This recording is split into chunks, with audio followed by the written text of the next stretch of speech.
Hey guys, come on in. This is your old pal CHH. I'm going to try to do this one podcast style. I'm not going to try to edit much, if at anything, about this because I want this to come across as just a real sit down with you guys to talk to you about the 2000 serial killer movies that were coming out.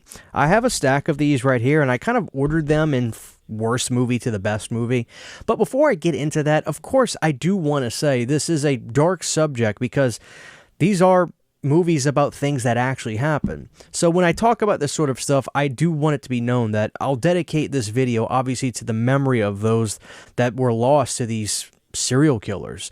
This was a dark part of American history. And thankfully today I feel like serial killers aren't really a thing anymore because of forensics technology, being able to identify somebody's DNA after they left a crime scene. Because back in the day, guys like Gary Ridgway, the Green River Killer, was able to get away with what he did for years because they couldn't identify the guy. They could never catch him.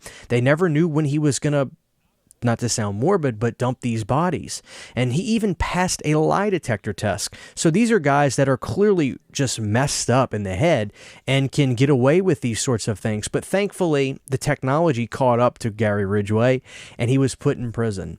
So this video is going to be about these DVDs because some of these movies are fairly interesting to watch, and obviously some of them are just better made films. And I thought this would be cool to talk about at the end of the day because guys like Kane Hodder, which we know is Jason Voorhees from Friday the 13th, 7, 8, Jason X, and Jason Goes to Hell, were in some of these movies, as well as seeing some other horror guys like Michael Berryman.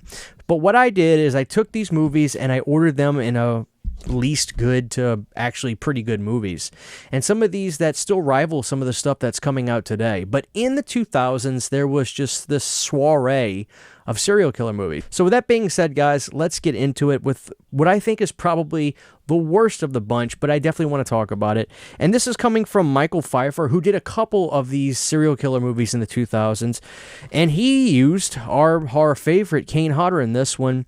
This is the BTK movie. Now, I think there's actually a couple BTK movies, but I don't know if some of those take story liberties, so to speak. But in terms of the serial killers, BTK is one of the most creepy because this guy, worked, I think, for a security company at one point where he installed home security systems, which made him the perfect villain to basically do what he did. And he would stalk these women to see how long they would stay at home with nobody else and unfortunately kill them. Now, the BTK stands for bind, torture, kill, which you can put two and two together on what that is, obviously. But the thing about this movie is, even though it follows the story of what Dennis Rader did, who was the BTK killer, the production value on this one is pretty abysmal. As a matter of fact, this DVD actually looks horrible. It almost looks like it was a 144p rip from LimeWire put on DVD. Now, this is a Lionsgate DVD, and the performances get better as the movie goes along. It's as almost if like the actors in the movie got lessons as they were going through it. But it just is not really much of a enjoyable watch, as weird as that is to say, because at the end of the day, these are still movies we're talking about here, but the BTK movie just is not very good. Now, Kane Hodder gives it hell. I actually think Kane is a decent actor, but even in this, he's not saving anything. So the BTK movie came out, let's see, this is a 2009 DVD, and I think the movie came out in 2007. Just not something I would go out of my way to own. Checking it out is one thing, but owning it, I wouldn't really recommend it, just unless you're a weirdo like me that likes to have collections of things.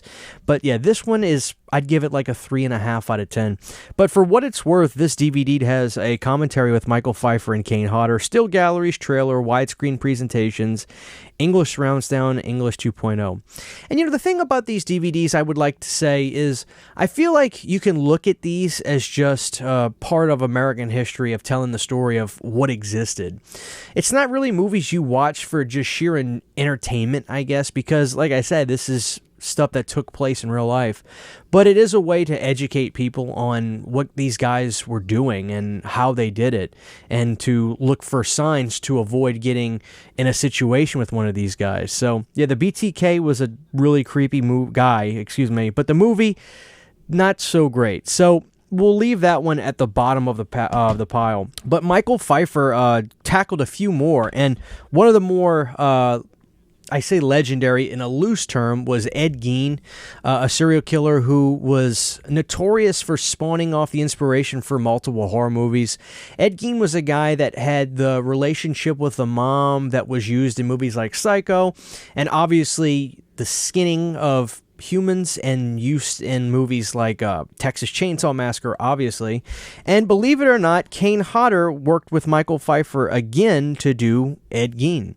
Now, there's actually 2 Ed Gein movies, but the one we're talking about now is this one. Now, this one has Kane and has Michael Berryman in it, which it's cool to see our typical horror icons in here, which I do think Michael Berryman is a horror icon. And Ed Gein is a step above. This movie is a little bit better, I guess. The production value on this one feels a little bit bigger, and it is acted, I guess, a little bit better. Now, the story of Ed Gein is pretty legendary at this point, the thing this guy did, and Ed Gein was totally mentally deranged. I mean, he never really was all there to begin with. But this story really, it's a dark one. It's not as sinister, I don't think, as some of the other ones. It's just really, like, depraved and just morbid. Ed Gein was just not right in the head, and Kane does a pretty good job in this one, acting wise. But like I said, this is a guy that spawned off the inspiration for so many movies. Like I said, Psycho, Texas Chainsaw Massacre, Silence of the Lambs. But in terms of comparing these 2 movies, I definitely think that the Ed Gein movie is better than the BTK movie. The BTK movie is just abysmal, and it is nice seeing Michael Berryman in anything because he's just like a lovable guy. Whenever you see him, I get a smile on my face whenever I see Michael Berryman. But this one I remember seeing on Netflix back in the day. These Michael Pfeiffer movies were on there all the time. I would see the BTK one and I would see the Ed Gein one all the time.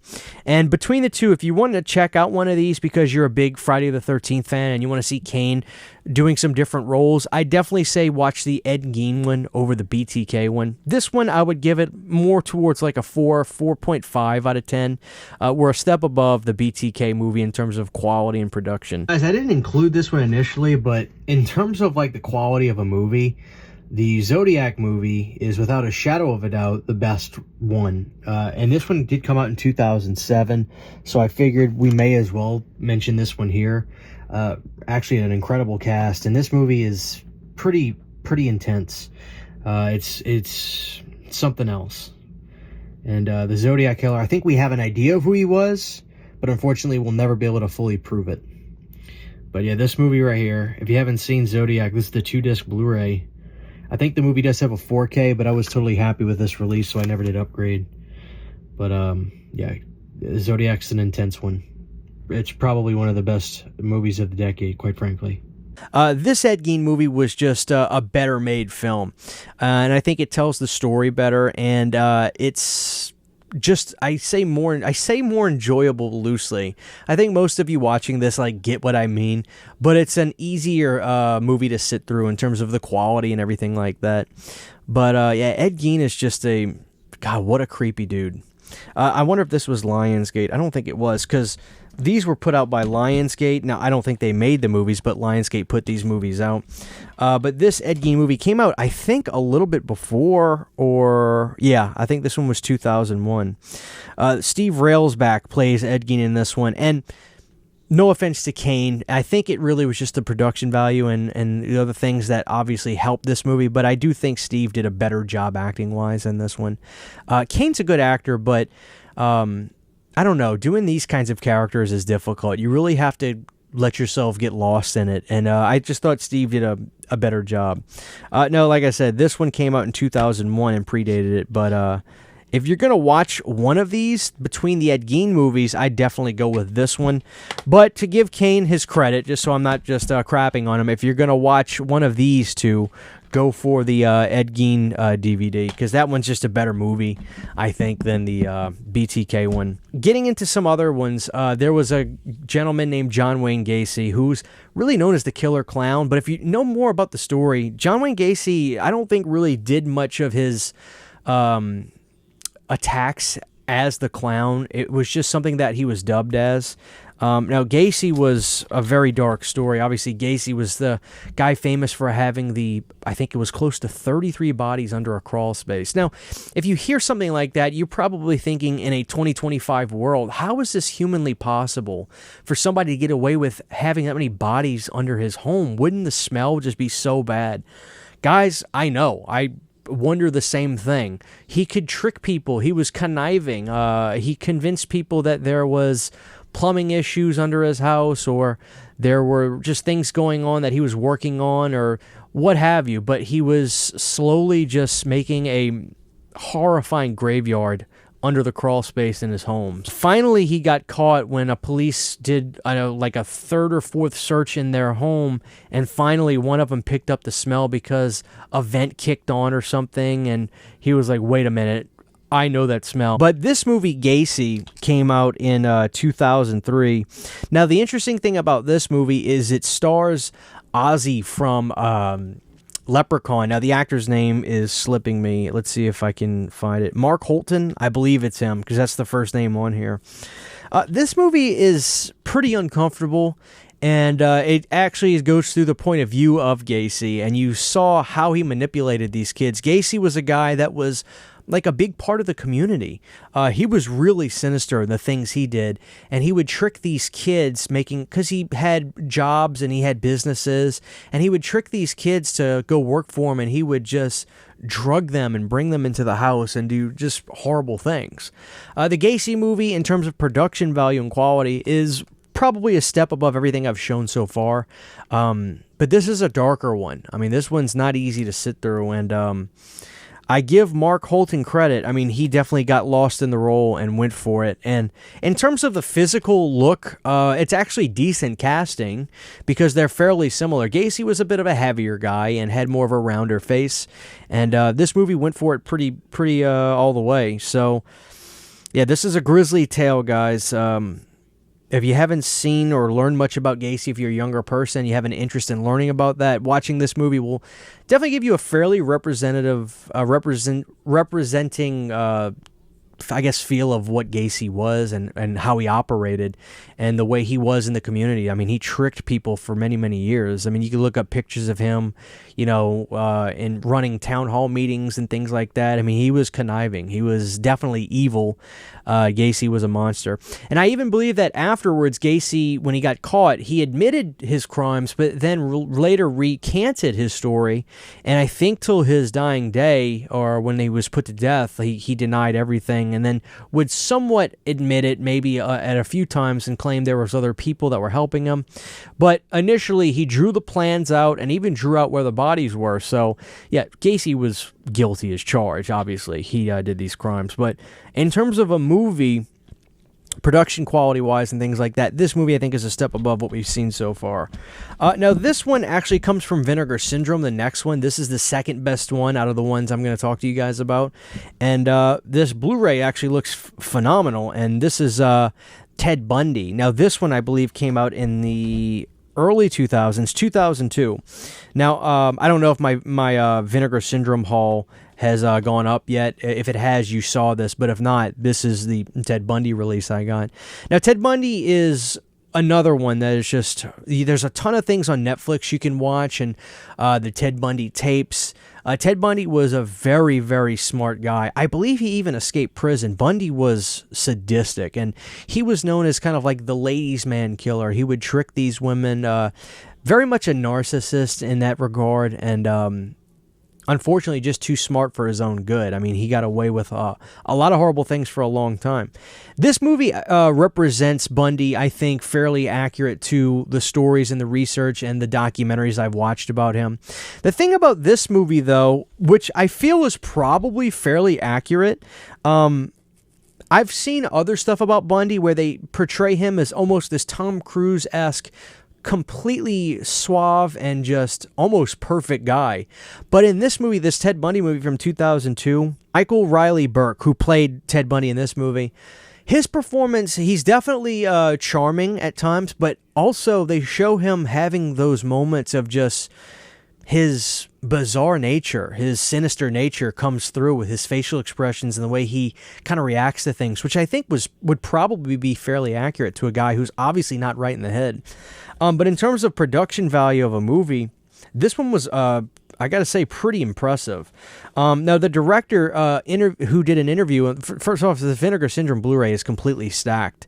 And what I like about this is the guy who did the director of this movie, Matthew Bright, I really respected what he said about this, and he did this. He goes, look, I wanted to do this movie because, this is a part of American history and what happened, but I definitely want to make this a movie that isn't disrespectful to those that were lost or the memory of those that were lost. We're just going to tell the story of this guy, and we're going to see it through to the end, and we're going to kill him. And we're going to have, how he died and that whole sequence at the end.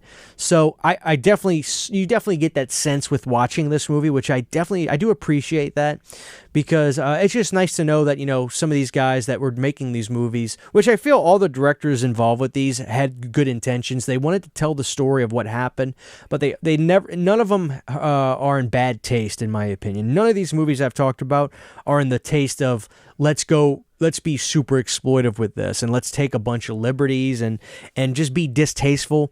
None of these really were like that, which I think is good. But in terms of production value and just a movie, the Bundy movie's pretty damn good. By the way, I think I skipped this. I'd give Gacy a 5.5 out of 10. And in terms of Bundy, I'd go up to 6.5 out of 10. The actor who did Bundy did a really great job and really explored the breakdown of what somebody like this would have, those moments of just like kind of freaking out and just being just a dark, morbid human. Bundy was a like I said, he was really sinister, this guy. Some people say he was probably the most. But this movie explores that story and has a payoff, really, for the victims in this movie, the way it ends. And I appreciate that. I appreciate the efforts made in this movie. If you haven't seen this one, I definitely say check this one out. In terms of just the production value of a movie, definitely a good one. But the last one I have that I want to talk to you guys about, I think in terms of performance and getting lost in the performance and telling the story based off of the history of this one, is definitely this one. I'd give this movie a 7.5 out of 10. Now, Netflix did a version of this as a series about Dahmer, but I actually prefer this movie. If people wanted to learn and they say, I want to watch something about Dahmer to see what this guy was like, I actually really like this movie. I think it's as good as the Netflix series. Now, the gentleman who acted in the Netflix series was phenomenal, but in this movie, I believe it was performed by Jeremy Renner, the Dahmer movie. Now, this one as well came out in 2000. I want to say it was 2002. And this movie was legitimately good. I mean, it told the story of Dahmer. And really, the thing about the Dahmer story is the family aspect of not showing it as a sense of being an excuse for Dahmer not being right. This movie, you clearly see Dahmer was just... He was born with mental problems. His screws were not tight in his head to begin with, but the life he lived definitely aided in him going down that path of darkness.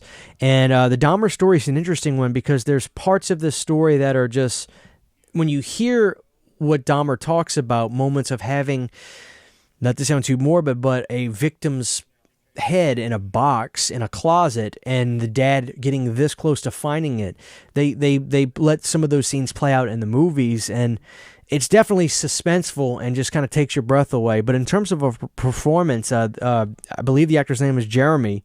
This was probably the best one I've seen. So yeah, and again, the Dahmer movie is done in a taste, not in a distasteful or exploitative way either, but it really tells the story of Dahmer. And in terms of production, in terms of just a movie, I think this is the best one. And there's probably some others. Like I said, I think there's maybe a couple other BTK movies. Now, I don't know if there was any Night Stalker movies out there. I don't own those, but these are the ones that I owned. And above all else, as sad as it is, this is a big part of American history. And the serial killer days, I think they're more over today than not because of, like I said, the forensics and things like that. But I thought it would be just worth noting to talk about this because people are fascinated by the serial killers and like to study them. And, if you are going to read about them, if that's something you're into and you want to learn about that, these movies are fairly accurate storytelling versions of that in an hour and a half. And, they're just interesting. It's something I think a great part of America is fascinated by, learning about these guys, because it's just... it's an unfortunate part of American history. What can I say, guys? So I wanted to tackle this with a very respectful approach. I didn't want to just say, "Oh, this movie's yeah." The fact is, yes, every now and again I go back and revisit these movies. And when I was learning about serial killers in the late 2000s on Netflix, I was watching a lot of these for information and also to learn. So. If you're going to watch any of these guys, I think this is the best one of the bunch, the Dahmer movie. And I also wonder how difficult it is as an actor to go into that avenue to try to play some of these guys. But listen, that's the video on that series, guys. I don't know what else to say. That's the serial killer DVDs that I have and Blu-rays. So let me know your thoughts on those movies, and let me know how you approach movies in that aspect. If you have no interest in seeing them, or if you grew up watching a lot of those as they were coming out. For now, this is your old pal CHH. Thank you guys for watching, and I'll see y'all next time. Huge giant thank you to all of my Patreon supporters. Without you guys, this would not be possible. To get behind the scenes photos, videos, music, private live streams, and much more, you can subscribe to my Patreon for as little as $1 a month. Thank you to my patrons.